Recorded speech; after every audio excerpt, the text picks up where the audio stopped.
I wish films had never been made. I need to go see Randall.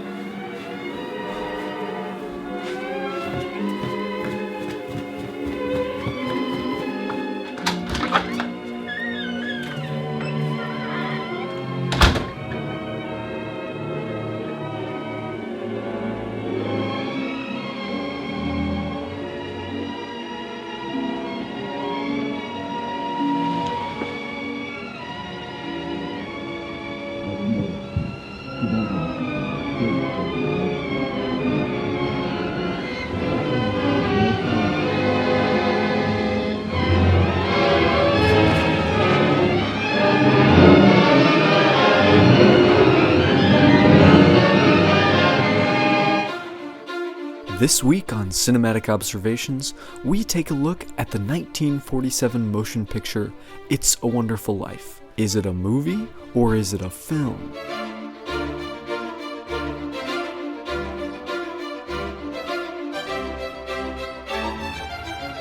Any motion picture is a movie until we deem it a film. Was Pottersville even real? There was not enough money in this movie. I completely disagree. Hello and welcome back to Cinematic Observations. My name is Benjamin Kane. And my name is Randall Wells. Today we partake in a Yuletide rumination on 1947's It's a Wonderful Life, directed for the silver screen by Frank Russell Capra. First things first, the title accuracy. My eyes are instantly drawn to the contraction at the beginning of It's a Wonderful Life. It is. It is like the studio was trying to vex us with their colloquial and careless use of the English language. Yes, and furthermore, for most of the motion picture's 130-minute runtime, our lead did not have what most would consider a wonderful life.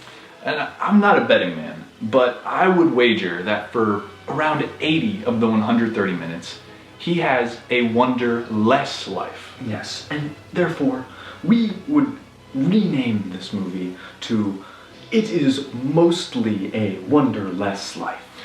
For that, we must give this motion picture a 55 out of 100 in its title accuracy. This motion picture follows our dashing protagonist, George Bailey, thespianized by the iconic James Maitland Stewart. We see him all the way from his carefree adolescence to his more trying adulthood. Aspiring to travel the globe and leave his small town of Bedford Falls, New York in the dust, the tragic and unforeseen death of his father forces him to stay at home and take up the family building and loan business. One prosperous gain of having to stay was reconnecting with an old flame, which led to a merry marriage to Mary Hatch, played by Donna Reed, born Donna Bell Mullinger. As the years go on, the building and loan struggles to stay in business. And on one fateful eve of Christmas Day, Also known as Christmas Eve, yes, George's Uncle Billy, played by Thomas John Mitchell, loses an envelope with their remaining capital. This envelope falls into the hands of the dastardly Henry F. Potter, played with diabolical glee by Lionel Herbert Blythe. The stress of this tragedy weighs on George to the point of suicide. Prior to ending it all, his guardian angel Clarence, portrayed by Travers John Haggerty, shows him what his loved ones' lives would be like if he had never emanated from his mother's womb. With a renewed sense of worth, George returns home full of Christmas joy. The film culminates with a veritable symposium of loved ones crowding into their home, offering up money to recuperate the lost monies. And now, for what we liked about this motion picture. You cannot talk about It Is a Wonderful Life without talking about the generosity of George Bailey.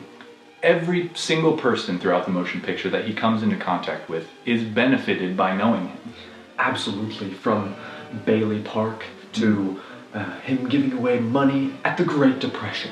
And it's all just because he sees a need and he fills it.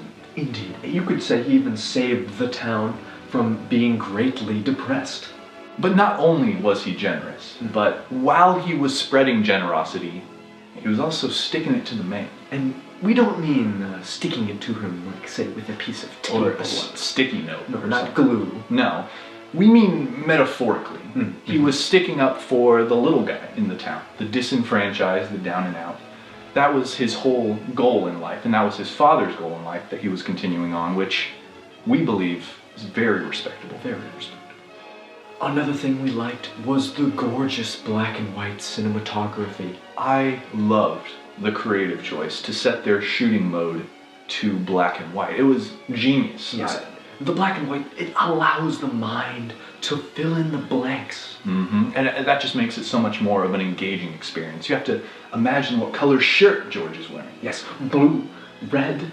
We didn't I didn't know. know. Another creative aspect of this motion picture that Randall and I adored was the editing. Yes, and while Mary was in the bush, I was on the edge of my seat, and not just because we knew what was going on in that bush. No, but the editing drew it out.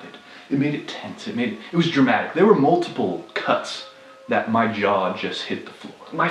My fingernails were practically down to the bone. Yes, and you don't get that with many motion pictures, and for us that just elevated this so much. Absolutely.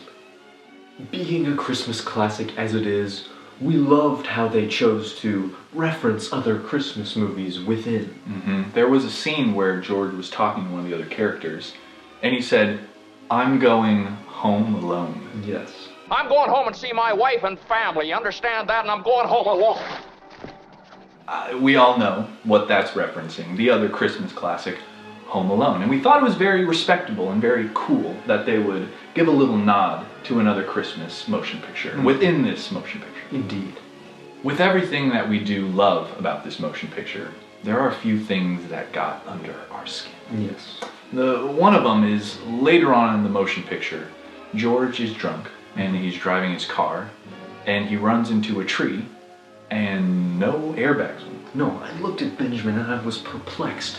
And I said, every time I've been drunk driving and ran into a tree, my airbags have gone off and I've had to get a new pair of glasses because they broke. It's just those little details that can take you out of it when it's not realistic, when it's not true to experience, to life. Yes. The final aspect of this motion picture that irked us was when George told Mary that he would lasso the moon. Now, Randall and I had taken lasso lessons, and the furthest that we could throw it was at most 20 feet. Yes. And the moon is much, much farther. Miles and miles away. And I don't know of any rope that is that long. No. And nor any man with the strength to throw it that far. Very heavy rope. And so, again, just another not true to life, not realistic aspect that took us out. Yes. So even with a couple inconsistencies, the things that we loved about this motion picture caused our hearts to grow 3 sizes and our sleigh bells to jingle. Therefore, we must deem this Christmas classic a wonderful film. Let there be films again. Please, God. Let there be films again.